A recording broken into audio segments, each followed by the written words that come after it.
तन में जलाती है ज्योतियां, हर रोज ये तो मन से खिलाती है रोटियां, हर रोज हमको मन से खिलाती है रोटियां। दो दो घरों का बोझ ये हंस हंस के उठाकर, दो दो घरों का बोझ ये कंधों पे उठाकर, हमको सली का रास्ता दिखाती है बेटियां। बहुत सुंदर सर। सबको नया ढंग सिखाती है बेटियां, इसलिए मनोरम वाटिका की महकती फुलवारियां तुम हो, चेनम्मा और पन्नासी समर्पित नारियां तुम हो। लिया जब भार कंधों पर हुआ आभात दुनिया को, पराक्रम प्रेम का संगम विरल सुकुमारियां तुम हो, पराक्रम प्रेम का। वो मुक्तक हाथ के पढ़ करके गीत है, ताजा गीत है बिल्कुल, और आपके चरणों में समर्पित करूंगा। राजनीति के वहां से दो मुक्तक मैंने निकाले हैं और वहां से मैं उठाता हूं कैसे कि समझा रहे थे मंत्री जी सबको बिठाल कर, जगकार समझेंगे 1 2 समझा रहे थे मंत्री जी सबको बिठाल कर, मिलजुल के रहो दिल की नफरतों को डाल कर, मिलजुल के रहो दिल की नफरतों को डाल कर। बोले विधायक आइए कुछ बात कीजिए, बोले विधायक आइए कुछ बात कीजिए, सांसद जी शुरू हो गए जूता बहुत बढ़िया सर। सांसद जी शुरू हो गए जूता निकाल कर, सांसद जी शुरू हो गए जूता निकाल कर। और जनतंत्र में दुख दर्द सभी बांट रहे थे, 1 2 1 पकौड़ी खा लिया है सबने। तो जनतंत्र में दुख दर्द सभी बांट रहे थे, जनतंत्र में दुख दर्द सभी बांट रहे थे, एक दूसरे को आंखें दिखा डांट रहे थे।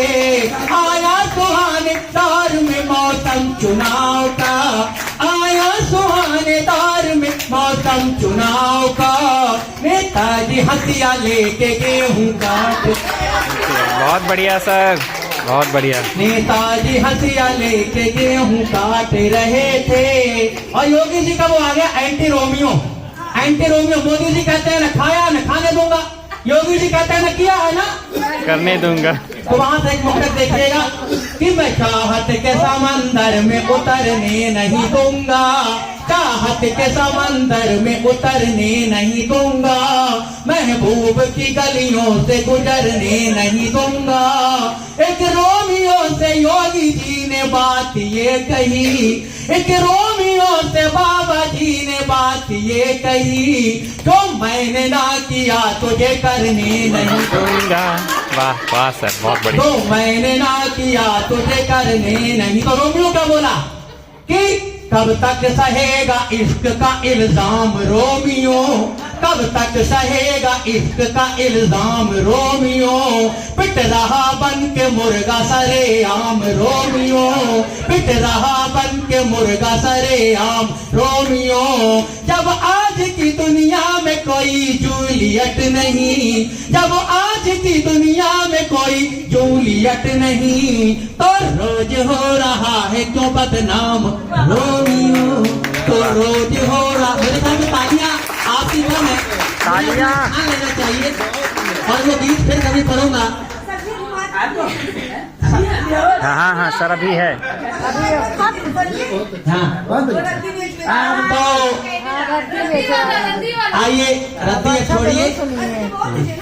वो दो तो अलंकार जी एक मुक्तक और है कि एक लड़की मिली जो मेरी तकदीर हो गए। 1 2 3 4 एक लड़की मिली जो मेरी तकदीर हो गई, हम राजा बने वो हमारी हीर हो गई, हम राजा बने वो हमारी हीर हो गई।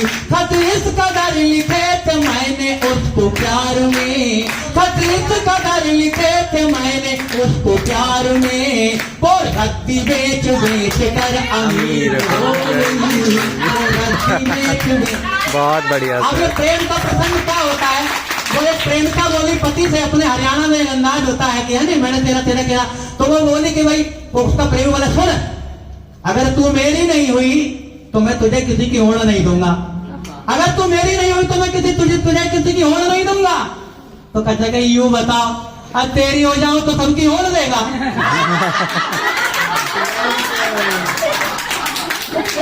तो अलंकार सर मैंने एक गीत लिखा है, 100 साल पहले प्रसाद जी ने कामायनी लिखी जी और उसमें एक प्रसंग है पुनर्मिलन।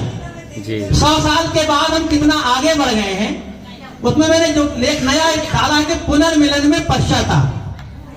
पुनर्मिलन में पश्चाताप कैसे हो सकता है, शिकवा शिकायत कैसी होती है, क्या होता है, उसका एक प्रसंग है कि दो प्रेमी प्रेमिका जीवन भर एक दूसरे के साथ रहे, जीवन भर तो नहीं कर मतलब आधी जिंदगी लगभग साथ रहे, किसी बात पर खटपट हो गई, आजकल तो बहुत जल्दी हो जाती है कई बार, तो किसी बात पे खटपट हो गई 25-30 साल की लाइफ में, मैं ये मानता हूं कि कलयुग में यहाँ दर्श उम्र 60 या 70 साल ही है, इसके बाद तो वो वही वाली बात है ना। तो 30 साल के बाद 25-30 साल में किसी बात पर दुराव हो गया और दुराव के बाद में लोग लड़ते रहे, कचहरी जाते रहे, कोर्ट में जाते रहे, झंझट होता रहा, तमाम बातें हुई, बड़े बुजुर्गों ने समझाया, दोनों परिवारों का एक जो है प्रयास था वो रंग लाया और रंग लाने के बाद जब दोनों मिले तो वहां वो जो पश्चाताप है, एक दूसरे के प्रति भाव है, कैसे नोकझोंक होती है और निष्कर्ष कैसे निकलता है। प्रसाद जी तो मैं हो नहीं सकता क्योंकि प्रसाद जी तो श्रेष्ठ ही लिखेंगे और प्रदीप तो जो लिखेंगे वो आज के हिसाब से जो टेस्ट है वही लिखेंगे, क्योंकि इनके लिए तो इनका अगर बिकेगा नहीं तो कोई टिकेगा ही नहीं, तो बिकना बहुत जरूरी है। आप व्यंग्यकार हैं, मेरे उस छंद गीत को समझिए और मुझे अपना आशीर्वाद दीजिएगा। आए हो मेरी झोपड़ी में